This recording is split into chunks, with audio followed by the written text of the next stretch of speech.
to get together for a while, and I'm glad we're able to finally do it. Glad to be here. Thanks, Excellent. Steve. Yeah. So Ryan, before we get into your firm and just the awesome work that you do, let's talk about how you got started in law. I know you were, I was reading your bio a little bit, you're a political science major. Were you looking to get into politics, or what was the drive behind that? No politics. Okay. I did grow up in the south side of Chicago, so there's a lot of political backing there. Okay. Irish Catholic upbringing in Beverly. So I do know of some solid politicians. Yep. Some interesting politicians. So that kind of drove me into that background, and then obviously study. My great-grandfather was a federal judge, personal injury attorney, criminal attorney back in the 20s and 30s. In Chicagoland? In Chicago. Yeah, Okay. Dirkson's Federal right down there, room 1911. Wow. His plaque's right there on the wall. John Donovan. So that was always kind of in my mind, and I was intrigued at a young age about it, the different things you could do with it. And So did you make up your mind before, while you were going to college, that I wanted to try to be a lawyer? No. I think anybody that thinks they want to do it at a young age is naive. Yeah. But I started going through it. I did a double major, business and political science. Okay. And it just drew me to law school. Okay. Before law school, I did teach for a year at my alma mater high school in Mount Carmel. And I coached sophomore baseball and sophomore football, and that was a blessing. Did Mount Carmel just win? They did. Shout out to Mount Carmel. Yeah. Yeah, 14. Did they beat Batavia? They beat Batavia. Okay, yeah. And yeah. Wheaton North Falcons, they beat Batavia this year. There you go. And so, but they won the championship last year. Okay. Wheaton North did, and so they beat Brother Rice. Yeah, they beat Brother Rice, exactly. Yeah. I do recall. Anyway, all right. Yeah, no, yeah. Okay, so you went back to teach at Mount Carmel for a little bit. For 1 year. Okay. I really enjoyed it, but I knew in the back of my mind that I was gonna probably venture off in the field of law. Okay. So that's what I did. I went to John Marshall. So when you were teaching, by the way, were you thinking, were you kind of feeling out, I'm going to try this, or were you just taking a little bit of a break in between school and then your next step? I was really worried about the student loan issue. Yes. Okay, obviously that's a huge issue for a lot of people that want to go back to school. So I decided to go to work. Okay. And I worked, and I enjoyed what I did, but I knew eventually I would be going back to law school. Okay. So before I got married, I figured that was the right time to do it. And was it a money decision for you? To go to law school? Yeah, or was it like, hey, I know teaching, what had you say no to teaching? Yeah, I wanted to run my own business. Okay, you wanted to run your own business. So That's interesting. that was what I wanted That's great. to do. I wanted to go out and venture out on my own, and that wasn't in the teaching field. Yep. So okay, yeah. That's great. Yeah. So you set yourself up. So what about law school? Left an impression on you? The amount of work that is needed to go ahead and succeed in this field. I think a lot of people, I shouldn't say a lot of people, there is a notion that people go to law school or graduate school because they don't know what they want to do. And that's something that is just the wrong thing to do and the wrong idea to make. I took a year off to go ahead and figure out what I'm going to do, and it was confirmed throughout that year that this is what I was intended to do and made to do, and I don't have to ever look back on it. That's great. It's been a great run. I've met some really great people. Yeah. I've had a lot of mentorship, and I'd like to think that I'm giving a little bit back to the people that provided me the opportunity to do so and be here in the first place. So That's yeah, awesome. It's been nice. So you graduate law school, and then what? You went to work for the city, right, or the county? I went to work for the city of Chicago. Okay. For 1 year, and then I went to work for Robert Semmer and Associates, a big bankruptcy firm in the city. Was there for a little bit over a year. Decided to go ahead, venture out, and see if I could find other opportunities. I met a great person by the name of Jason Landgraf. He pretty much introduced me to the real estate landscape. He needed somebody to grow his bankruptcy portfolio. That's where I stepped in, and then eventually I started helping him with closings. And I really got to love that. Okay. What'd you like about it? The fact that you meet somebody new every day. You know, when you go to court, you essentially see the same judge, you see the same attorneys, Everybody's assigned to a file essentially, and you see your client, right? And that's great, and that's that area. I like the idea of actually meeting new people, meeting lenders, meeting real estate agents, meeting attorneys, meeting title representants. Title agents.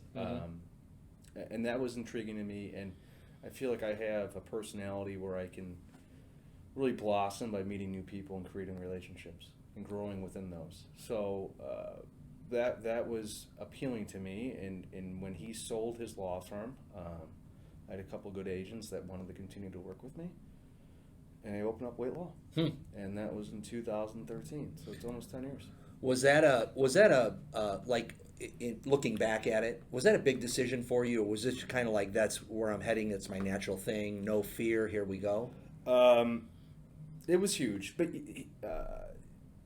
I would say if I had to make that decision right now, it would be very difficult. Now I have 3 kids with my wife.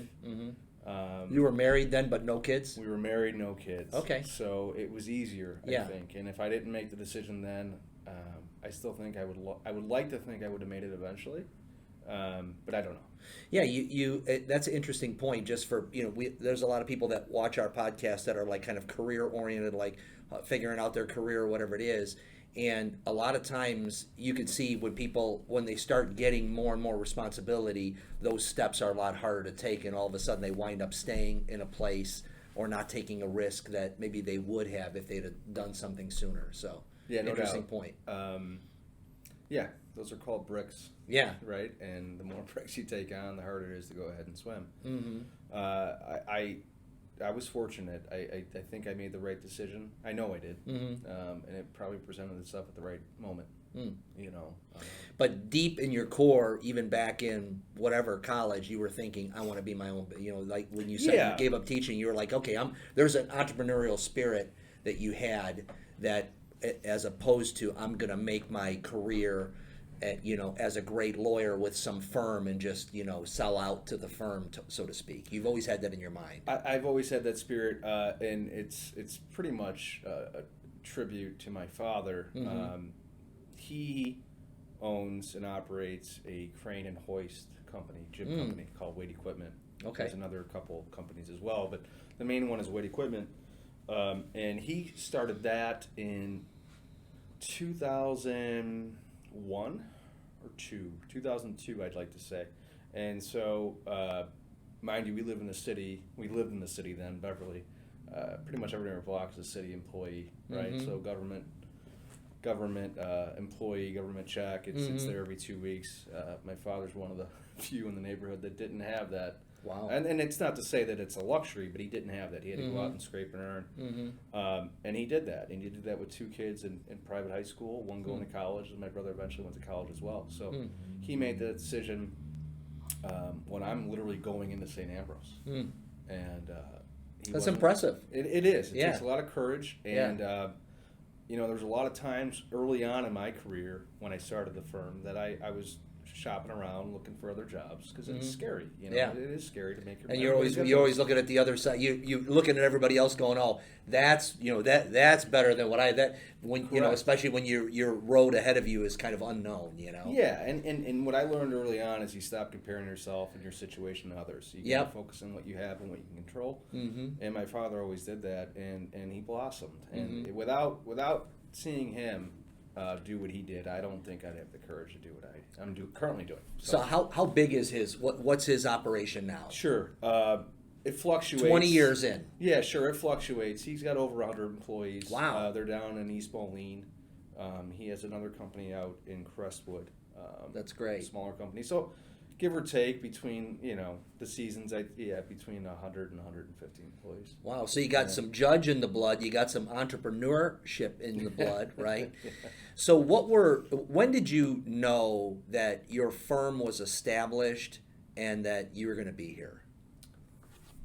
The moment my ex-boss, Jason Landgraf, called me and told me that a number of these agents were happy with what I was doing and to continue to do so. Wow. That took about 2 years of doing, and there's a lot of grind in between there and that. But yeah, when I heard that, and he was already kind of out of the picture, but when I heard that, I was like, okay, let's see what we have here. Let's keep this thing going. So I went from doing a ton of bankruptcy work to really focusing on real estate, and I enjoy the heck out of it. I really do. That's great. Yeah, it's nice to meet new people. It's nice to do this. Yeah. There is a lot of freedom. There's a lot of work. Don't get me wrong, but Sure. there's a lot of freedom in what we can do. And Yeah. with my 3 kids, 2 of which are growing up and doing a lot of athletics. Yeah. It's nice to have that free time when we can. I was thinking about this today as I was thinking about you, Ryan, that I think it's really impressive. I deal with a lot of attorney partners, and just the fact, I mean, number one, you bust your ass, you go to law school, right? You get your degree, then you get out and you're like, no one's waiting for you, and say, with the big check, you still have to now make something happen, and then you become an entrepreneur, which running your own business and having the expertise of, practicing law, those two things combined require, really a unique skill set. Some of it kind of detail-oriented, administrative, follow through, think of things that everyone else isn't thinking of, and then the entrepreneur side of it, which is really, managing and running a business. How do you blend those two? Yeah, so shout out to Michelle Jones. She Yes. pretty much runs our office. She is the one that has the keen detail. Okay. She really does monitor everything and make sure that I'm in line. I'd like to say I'm the one that ventures out a little bit and grows and tries to find the new business. But it's key to you have to have systems in place. I don't know if I should bring out the software that we use, but Sure. we have a good software. What do you use? Clio. Oh, okay. It's integral in what we do and how we stay organized. Mm-hmm. And then we have a good team in place. We're small, but we take on a good amount of volume. Mm-hmm. We did hire Amy Wallace about a year ago. Mm-hmm. Amy is on maternity leave, and she's one of our paralegals, so we Okay. can't wait to have her back. I can't Great. wait. And then my father-in-law is Ron Latwis. He's our traveling notary. So we try to make, once COVID hit, things changed. Yeah. So we've tried to make everything as simple and streamlined as possible. Clio allows us to do that. We have a ton of templates that I drafted and took hours and hours of doing to implement, but then now it's pretty streamlined with Made that. it easier. It's totally easier, and I'm sure you guys have something similar with your Mhm. software. So Michelle takes it from there, has everything prepared for Ron. Ron goes and meets the client. Amy makes sure that we close attorney review, and I go to closing, and I try to make everything happy. That's great. That's So it's been actually great. that's unique. I mean, just that whole process that you have is unique in the sense of you have that remote notary or that notary on Yeah. wheels. You have your staff, and then you're out there building relationships and building business and making sure the deals get done. And naturally, if something happens at the table, there you are to Correct. To make sure it goes smoothly. Yeah, and we try to be there because I think even after COVID, it's important that people are at the closing. There's a lot of money being transferred. Some of these people, it's maybe their first and last home they're ever buying, Yep. and it's important that somebody's there to make sure it goes through. So I typically am at all of our closings. That's a big distinguishing point. Yeah. Is there's a lot of MIA happening at closing table, and so if any agents watching this, that is a tremendous advantage to have, I and think what a so. peace of mind for agents to know my people are going to be represented from the beginning to the end. Right, and the nice thing too is I save money on the FedEx checks for title companies. There you And go. we'll bring it, drop it off at the That's- agent's office or their home, whatever Yeah. it is. Pick up keys, Mhm. take lock boxes off, and we try to make it as easy as possible. We're already out doing our thing. We might as well just finish it. So, Mhm. yeah. Ryan, so you have that entrepreneurial spirit. You're a business owner. Does that help you relate to agents better? I'd like to think so. Mm-hmm. Yeah, I'd like to think so. Because I think agents, they're all entrepreneurs. Right? Yeah, absolutely. Whether you're with a firm or you're on your own, you're still growing your own business, your own brand. So yeah, and last night I met with an agent and we had a really nice event. You guys helped with that. Yes. Tammy Arizari. It was great, and I love doing that kind of thing. And that gets back to your previous question. Why'd you do that? Why'd you start this?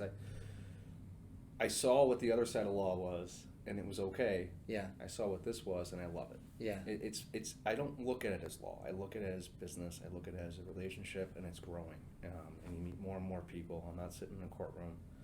Don't have to wear a tie. I just really enjoy what I do.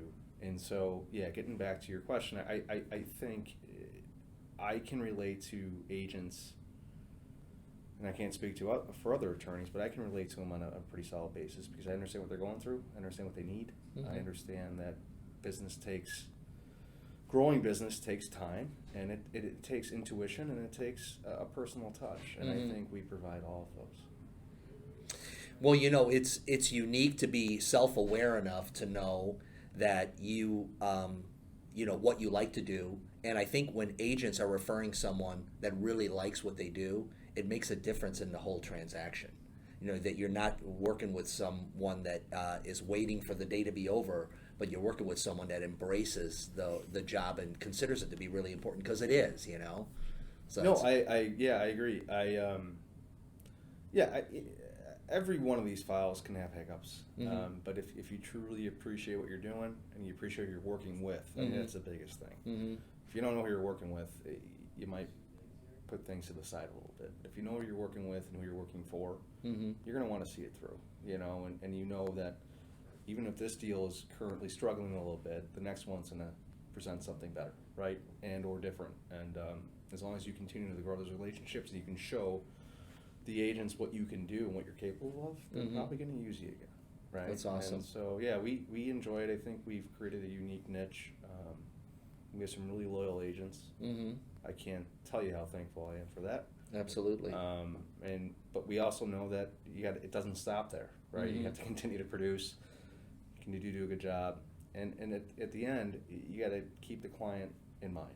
Mm-hmm. Whether I might have a great relationship with you or the agent, but it's the client that's buying or selling property, and I got to Totally. make sure that I'm effectuating what they want, Mm. right? So there is that dynamic, and I think we do walk that line very solid. Mm.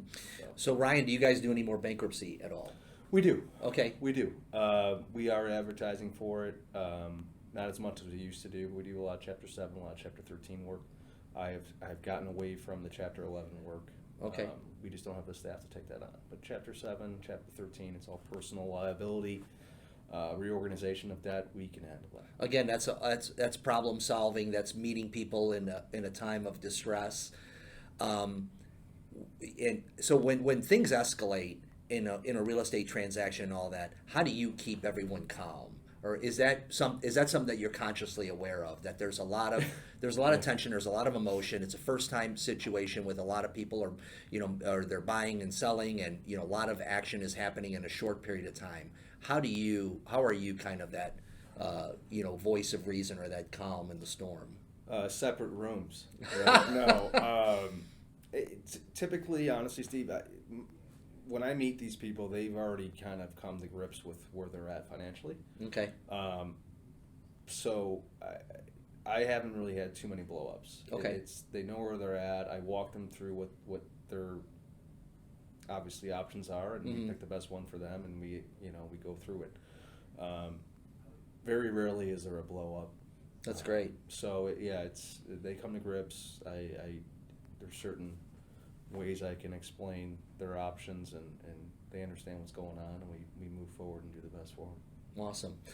So Ryan, looking into the future, so first off, are there any trends that you're seeing in real estate now that are different, maybe after post-COVID? Anything that you're seeing that that is just unusual? Unusual, no. I what I will say is I don't think pre-COVID is really coming back as far as the closing room is concerned. Mm-hmm. I think COVID definitely did change that. You're seeing a lot of split closings, Yes. a lot of virtual closings, Yes. Which I'm not a fan of, but that's what it is. Yeah. And so we're trying to kind of emulate and go back to pre-COVID. Mm-hmm. To give Personalize the to give that transaction. experience to the Yep. buyer and the seller, right? Yep. And that's what we can do. We can't control what the other side does. Right. But I don't see that changing. I definitely see these split closings, these virtual closings continuing to happen. Mm-hmm. And I don't, there's no reason to bang it. It's efficient. Right. You can do two things at one time, and I got no qualms about it, no issues with it. But we're trying to go ahead and make sure our clients see us out there, and the agents see us out there, and the lenders see us out there, and then you see us out there. Mm-hmm. Because I think it's important for somebody to be there. So. Mm-hmm. Well, and I think one thing it has brought up, even from the title side, is that there's a lot of stuff that happens out. The closing table is not where all the real estate work is happening. Correct. There's a lot of stuff happening, all the way on the lead up from the time of the contract to the time of inspection and review and all these kind of things, and then title clearance. And so attorney's role, is not just at the closing table, but that is the final magic moment where everything comes together, and it's a great place to be. Actually, that's one of the things. I had my own mortgage company, and I love to be there at the closing table to see the job through. So I bet that's just a thrill for you, kind of a buzz, to see the end of it, as opposed to, just crank out another transaction, they're done, let's move on to the next thing. Yeah, totally.